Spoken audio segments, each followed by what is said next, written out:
something to be excused as a few bad priests. It's certainly not to be excused by the hideously false claim made by some Catholic conservatives that this wouldn't have happened if queers hadn't been allowed into the church. I'm sorry to say that queerdom in the church is an old story too. And it's worse, it's much worse than pornography, and it's much worse than bad language on TV. And it's the crime that cries out for punishment. It's the thing that if we were accused of on this side of the house, we would die rather than admit. And if we were guilty of it, would kill ourselves. And it's the one thing the church has decided to excuse itself for under this papacy. The same euphemism comes in the term "some Christians" that is used in all the apologies about the Crusades, the Inquisitions, the anti-Semitic pogroms, and all the rest of it. It says some Christians fell into error. Some Christians allowed themselves to be deceived in this way and to act against the gospel. Well, anti-Semitism was preached as an official doctrine of the church until 1964.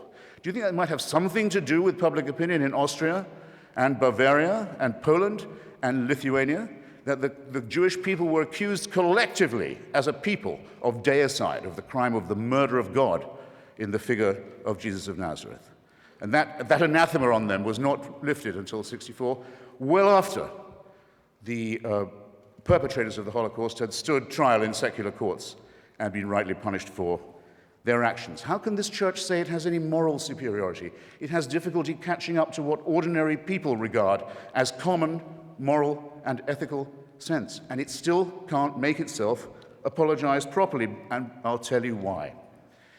Because, and I'll quote again from the encyclicals, it is said of the Crusades, of the complicity with the Holocaust, of the political and diplomatic alliance with fascism, of all of these things, it is said, well, violence was committed, but I'll stress this, I'll underline it, I'll quote directly, in the service of the truth. So how is an apology possible? How is any understanding or undertaking or firm purpose of amendment to be allowed when the original sin, so to say, the radix malorum, the fons et origo, the problem in the first place, is the belief on the part of this church that it does possess a truth that we don't have, and it does have a God-given right, a warrant, a mandate of heaven to tell other people what to do, not just in their public, but in their private lives. And until that is changed, till that fantastic and sinister and non-founded claim is changed, these crimes will go on repeating themselves, being partially denied, partially admitted when it's too late to do anything else, and covered up. Behind all these crimes and miseries is the denial of what we on this side of the house affirm, which is that the only little candle of hope that our species does possess, our poor, bare, forked, primate, mammalian species, of whom you have two such splendid examples on this side of the house and not bad on the other tonight, is the unfettered intelligence, the method of free inquiry in philosophy and in science, and the refusal to admit that any one person can tell you not to do that. It's the one thing I might say, I think, is, if not sacrosanct or sacred, is, shall we say, essential. And the church has always stood and still stands against it. Now, in the little time remaining to me, I'll just propose a few more apologies that we might hope to hear in the immediate future. Because there'll come a time when the church will issue apologies and explanations and half-baked appeals for forgiveness for things it's still doing. The readmission as a bishop of Roger Williamson, a member of Marcel Lefebvre's fanatical, hysterical breakaway sect, so-called Society of St. Pius X. Roger Williamson, found hiding in a reactionary, quasi-fascistic establishment in Argentina, has long been a believer that, I'll put this shortly, that the Holocaust did not occur, but the Jews did kill Christ. In other words, genocide no, deicide yes. He was quite rightly excommunicated some years ago, along with several other members of his ratbag organization. But Joseph Ratzinger's invited him back into the communion because to him, having this man, this liar, this fraud, this racist, in the church is more important, because it's church unity, than the things that he said and done and continues to stand for. Is this not a crying scandal? I think that there will be an apology for what happened in Rwanda. the most Catholic country in Africa, one of the most Catholic countries in the world, where priests and nuns and bishops are on trial for inciting from their pulpits and on the church's radio stations and newspapers the massacre of their brothers and sisters. And the papacy was silent on this appalling occasion, and everyone in Rwanda knows it. And there hasn't yet been a properly written apology for that disgrace. Staying in Africa, I think it will one day be admitted with shame that it might have been in error to say that AIDS is bad as a disease, very bad, but not quite as bad as condoms are bad, or not as immoral in the same way.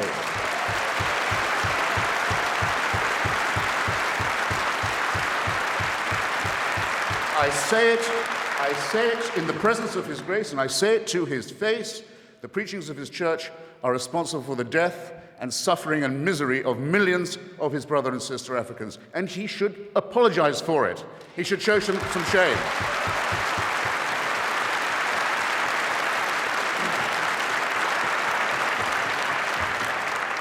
Fourth, for condemning my friend Stephen Fry for his nature, for saying you couldn't be a member of our church, you're born in sin.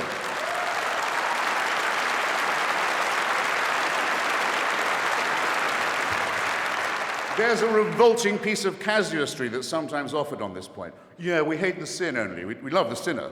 Stephen is, I'm sorry to say, not quite like other girls. It's his nature. Actually, he is like other girls in that he's, when I last checked, absolutely boy mad. He's not being condemned for what he does, he's being condemned for what he is. You're a child made in the image of God. Oh, no, you're not. You're a faggot. And you can't join your church and you can't go to heaven. This is disgraceful. It's inhuman. It's obscene. And it comes from a clutch of hysterical, sinister virgins who've already betrayed their charge in the children of their own church. For shame, for shame. And finally, under this Pope, as if it wasn't bad enough to try and restore the Latin Mass to gratify the mad fascistic followers of Archbishop Lefebvre, but to begin again to offer remission of sin, as Bishop Ratzinger, the Pope, I'll call him the Pope for heaven's sake, wants to do. If you come to a Catholic youth festival in Sydney, Australia, where I just was, you'll get a certain remission from purgatory or hell. It may be temporary. If you come a lot and you give a lot, you'll get possibly permanent remission from the eternal punishment that they don't know any more about than you and I do. This is the sale of indulgences blatantly, openly. It's the same temptation that was offered to those who set off on that fourth crusade that's just been apologized for, and killed all the Jews of Europe on their way, sacked Byzantine Christianity when they got to Constantinople, and then went on to massacre the Arabs and Muslims. They were offered paradise if they died committing these terrible crimes against humanity. But if you see what I mean, therefore, the stimulus to crime, the impetus to crime, the belief in certainty, the belief that a divine warrant entitles you to do whatever you like, is the sin that must be cancelled, that must be annealed, that must somehow be apologized for. Now, I don't wish any. That's perfect timing. I don't wish any ill on any fellow primate or mammal of mine, even if this primate or mammal claims to be a primate in possession of a secret that's denied to me. I can forgive even that because I live in a country where their reign doesn't run, their writ doesn't apply, and they can't burn me and silence me and censor me any more than they can tell my wife that she can't use contraception, or any more than they can really tell Stephen that he's a beast. So I don't at all look forward to the death of Joseph Ratzinger. I don't. Or any other pope, not really, except for one tiny reason which I ought to confess and share with you. When he dies, there's quite a long interval till the conclave can meet. Maybe Cardinal Law will still be on it, to pick another pope. Sometimes it goes on for months till they get the white smoke. And for that whole time, that whole interval, it's a delicious, lucid interlude, there isn't anyone on earth who claims to be infallible. Isn't that nice? All I want to propose in closing is this, that if the human species is to rise to the full height that's demanded by its dignity and by its intelligence, we must all of us move to a state of affairs where that condition is permanent. And I think we should get on with it. Okay, thank you for having me.